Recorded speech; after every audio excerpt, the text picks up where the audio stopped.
আসসালামু আলাইকুম প্রিয় বন্ধুরা, কেমন আছেন সবাই?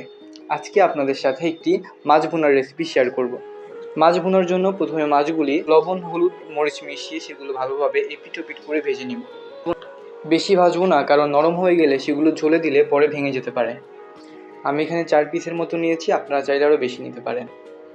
পরবর্তীতে একই তেলে পেঁয়াজ কুচি এবং কাঁচামরিচ কুচি ভালোভাবে ভাজি করে নিব। পেঁয়াজ হালকা নরম আর বাদামি হয়ে আসলে সেখানে একে একে লবণ, হলুদ, মরিচ এবং কারি মশলা অ্যাড করে দেব।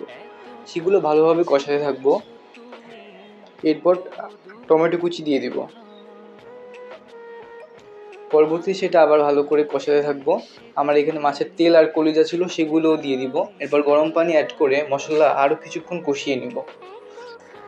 দেখবেন যে কষাতে কষাতে মশলা থেকে তেল ছেড়ে দিবে, তখন ভেজে রাখা মাছগুলো আমরা তরকারিতে দিয়ে দিব। এরপর গরম পানি দিয়ে কিছুক্ষণ নাড়াচাড়া করে গরম মশলা ছড়িয়ে দিব। এরপরে রেডি হয়ে যাবে আমাদের মজাদার পাঙ্গাস মাছ ভুনা। তো কেমন লাগলো কমেন্ট করে জানাবেন। আল্লাহ হাফেজ।